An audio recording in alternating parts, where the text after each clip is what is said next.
Start of the third quarter of the USL Women's Basketball Collegiate Edition. This is the inaugural season. Abangan po ninyo, marami pa akong ihahanda sa inyong USL. Of course, this coming August. Abangan natin ang men's basketball naman.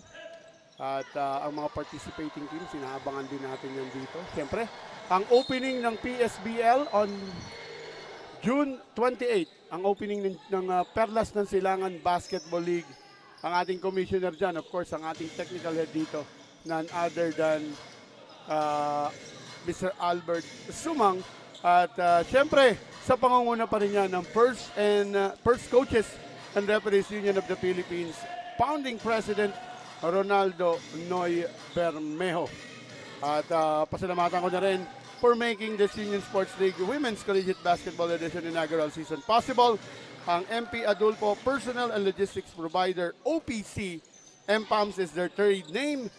They take good care of your business with heart and dedication. Mesuka Japan, our official basketball game ball partner, our creative events and organizing services, our official media live streaming partner. Of course, Pan Print Corporation, Elevate Action Sports Apparel, maraming salamat din. And of course, big shout out sa ating Commissioner, Coach Ewon Arayi. And at present, dito sa ating venue, Deputy Commissioner, Coach Kay Lim. And ang ating technical head, Mr. Albert Sumang. Happy Father's Day muli sa lahat po ng ating haligi ng tahanan. And after that halftime break, 4 points na ang in-score dito ng RTU, 28-14, or rather 2 points, 28-14, giving them a 14-point lead. And again, that defense ng RTU forcing another turnover at Coach Eric Manaya really looking for that perfect combination. Conteveros still can't buy a basket, and of course our leading scorer for the ball game for RTU, we have number 13 Pacheco with 9 points and Torres with 7 points. Sila ang ating leading scorer para sa RTU. Samantala namang sa PIC, we'll get the PIC in just a little while. Mendoza, Carol, struggling a bit on her dribbling. And Paragas will try a three. She will miss. De Guzman, long rebound. Sablay, Carol Mendoza will lose the handle. Here's Presmita, tuloy-tuloy na. Pero nandun yung depensa ng RTU again. Carol Mendoza getting that empty pass. And Conteveros finally buying a basket. Credit that assist to number 27. That's Marie Christine Marino.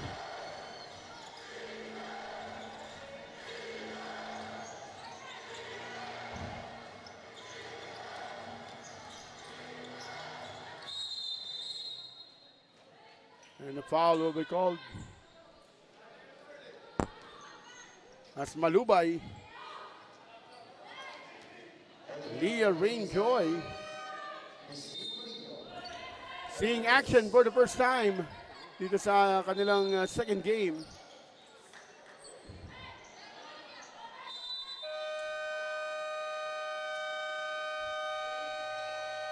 With 5 minutes and 35 seconds remaining sa ating third quarter, PIC calling a timeout. Magbabalik po tayo dito sa USL.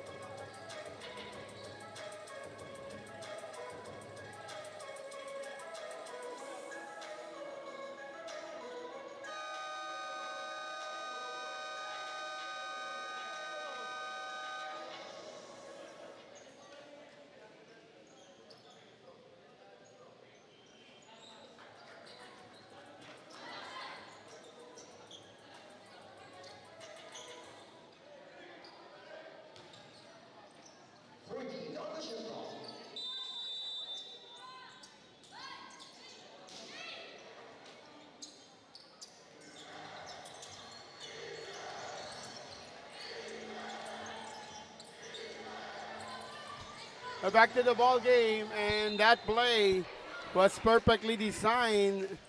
Anything but the shot.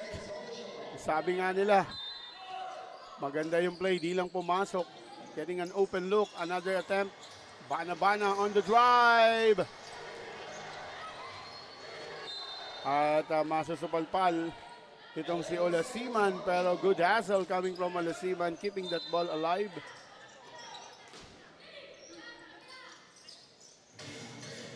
Here's Ramos muscling inside, open on the three, short. Para kay Tolosa struggling on her offense, and she will be replaced by Oronan.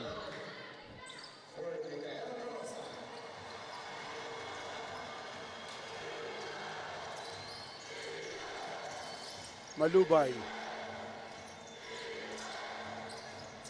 Sangre. Traveling. Will be called on de Guzman.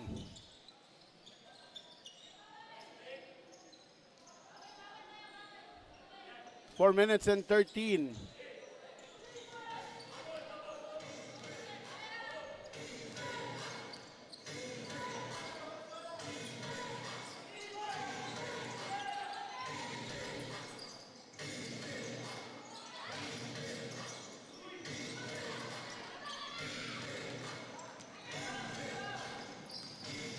Sangre on the drive plus a shot in the collision.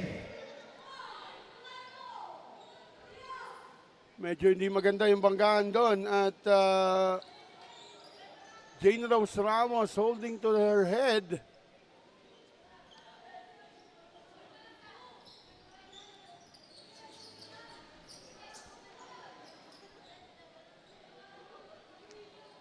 Tignan natin medyo hindi maganda talaga yung pero the collision, dun sa collision pa lang, hindi dun sa pagbagsak Dun pa lang nagkaroon ng contact, tumama tayong yung nahilo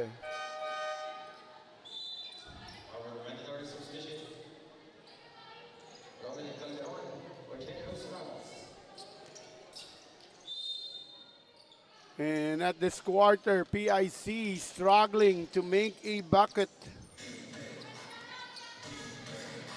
They still remain at 14.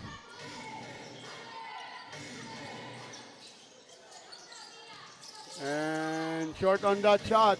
Shot clock is at 6 seconds. And they are not aware. Oronan again. This time, she gets her own miss. Bana on the drive. Sinalubong ni Mendoza. Orona or Bana was forced to kick out that basketball.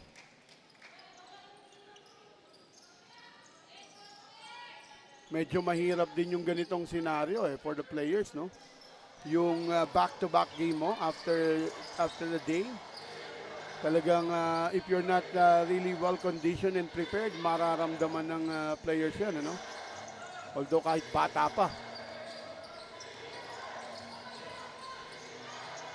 And that is a good pass. And Paragas, Gracial Angeline Paragas with her basket.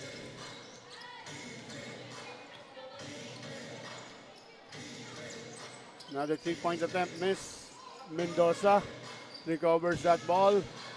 Sangre against Bana. Sangre, good defense by Bana. Malubay being pressured by Oronan. Sangre, Paragas, corner shot. Sasablay, rebound by Malyanes. And Carol Mendoza will be called for a blocking foul. And Buenga checking in for Bana. Also Lagsa replacing Olasiman.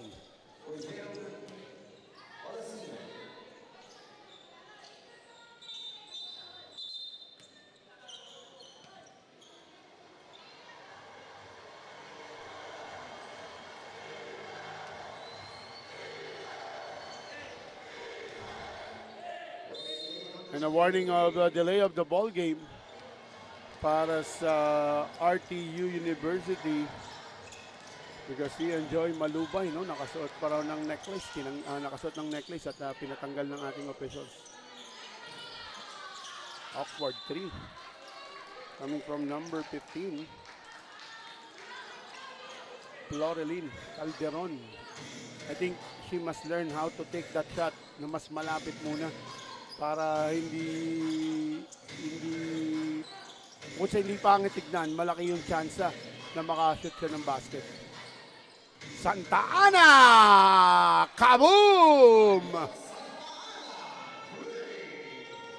A 3-point basket made coming from Mariel Santa Ana. Buanga, gustong bawiin, Sablay. And traveling. Yung maraming nagiging debate minsan sa social media kasi bumagsak bumaba yung bola nandun sa baba.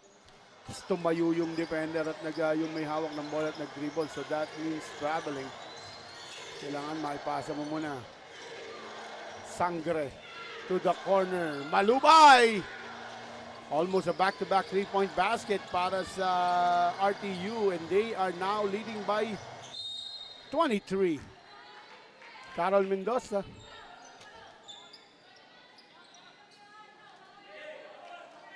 Blocking foul. 2 shots. Para kay Malyanes. Desiree.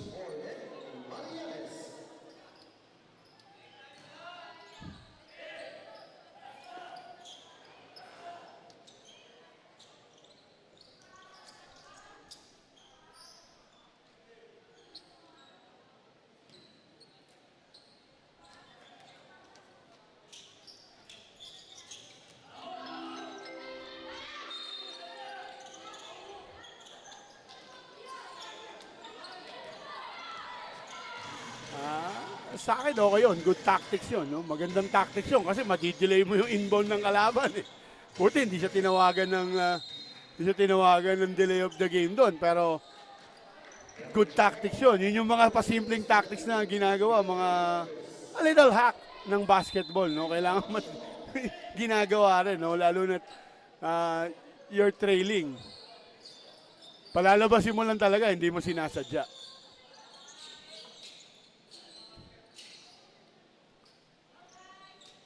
13 seconds remaining. It's a shot clock. 7 seconds differential between the game clock and the shot clock in this third quarter. Sangre.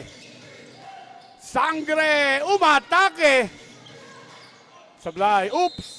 That will be another foul on Mendoza.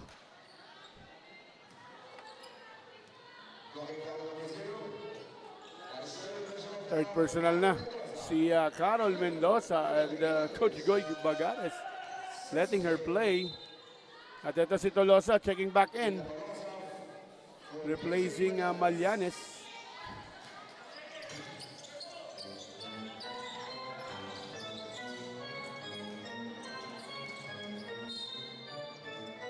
.1 second.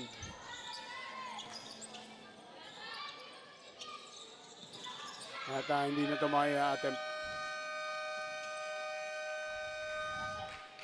And the PIC was held by the defense of RTU with no field goals in this third quarter. 37-15. At the end of the third quarter, we'll be coming back for our fourth and final quarter.